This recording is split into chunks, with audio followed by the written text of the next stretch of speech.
If you've been on this channel before, you know shooters aren't really my genre. I'm usually playing slower, more story-driven games, JRPGs and farming/life sims that give you more time to settle into things. But the announcement of Capcom's genre-blending take at a new IP had me intrigued enough to pick up Pragmata day one and even do a release day live stream. I've been chipping away at the game for the last couple of days, and today I just wanted to take a moment to give my first impressions of it and how it's been landing with me so far.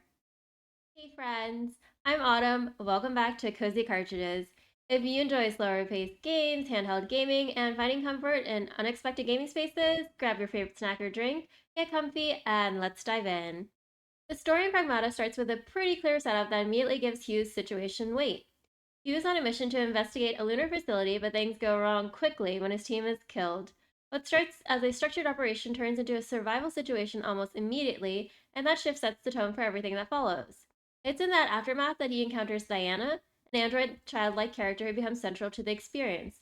At first, I wasn't really sure how I felt about her, but she kind of grows on you. There's this childlike curiosity and wonder in how she looks at the world, even in situations that should feel overwhelming or dangerous. That perspective contrasts with Hugh's more grounded, survival focused mindset, and it ends up giving their relationship a quiet emotional weight. Even when the gameplay gets more intense, the dynamic really helps keep things grounded. The gameplay in Pragmata is more varied than I expected, and it's not just built around combat. At a basic level, you're moving through a sci fi lunar facility, exploring damaged environments, dealing with hostile machines, and slowly uncovering what happened there. But progression isn't just about moving from one fight to the next. There's a mix of exploration, environmental puzzles, and light platforming that helps give the game a more measured pace. Those quieter moments between encounters actually matter because they give you time to process the space you're in and reset before things pick up again. A big part of that loop is the shelter system. After encounters, or even after dying, you return to the shelter where you can regroup, recharge your health, and adjust how you want to approach the game. This is where a lot of progression happens. You can trade points for new mods and upgrades, improve things like your HP and defense, expand your mod capacity, and unlock additional node slots, all of which can directly affect how the game feels in combat. The shelter also gives you space to learn and experiment.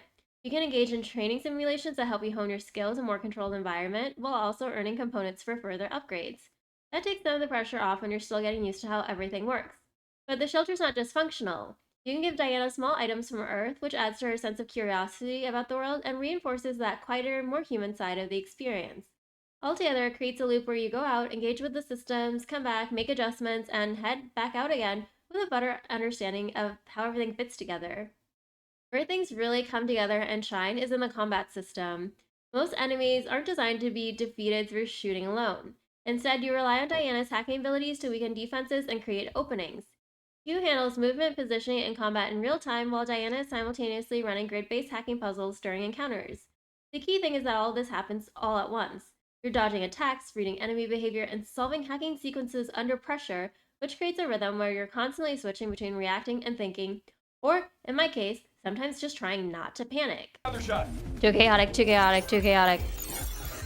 Once that rhythm starts to click, combat feels less like a traditional shooter and more like managing a system in motion. You're not just aiming and firing, you're actively setting up each encounter so you can actually deal meaningful damage. What also helped is that the system doesn't stay static. As you progress, new elements get introduced, like hack jammers and auto hacking, that force you to adjust your approach and keep you away from relying on the same patterns over and over again. And because of the way the game is structured, it never feels like you're stuck if something isn't working. If a section feels overwhelming, you can step away, return to the shelter, adjust your setup, add an extra mod or an extra node slot, try out new weapons, and come back with a better approach. That flexibility makes the combat feel more learnable over time and repeated attempts rather than something that demands immediate mastery. Overall, my first impressions of Pragmata are pretty similar to what I saw from some people watching the live stream with me. We were all pleasantly surprised by how the game comes together. The opening is definitely slow, especially if you're expecting immediate action or a traditional FPS structure. It takes its time setting up the world and the core systems, but once it opens up, the hybrid gameplay starts to make a lot more sense. The combination of shooting and real time hacking isn't just a gimmick. It evolves over time, and new mechanics help keep it from feeling repetitive. The hacking system in particular stayed more engaging than I expected, as I commented during stream. I wonder if this gets old quickly. But Instead, it constantly shifts just enough to stay active in your decision making without becoming overwhelming or losing clarity in combat. And on top of that, the relationship between Hugh and Diana is actually pretty heartfelt. I want to go to Earth with you. Can I really go? And it ends up giving the experience more emotional grounding than I initially expected. It helps anchor everything when the gameplay gets a little overwhelming and chaotic. So, overall, it's one of those games that starts slower than you might expect, but gradually reveals more interesting and flexible system and story than it first shows. That's it for my first look at Pragmata. Let me know down in the comments below. Are you picking up the game? And if you have, what do you think of it so far? Thanks so much for watching this video. If you enjoyed it, please don't forget to like, subscribe, and turn on your notifications for weekly cozy gaming content. Until next time, may you stay pragmatic in your strategy, patient in your approach, and may you hold on to that sense of wonder.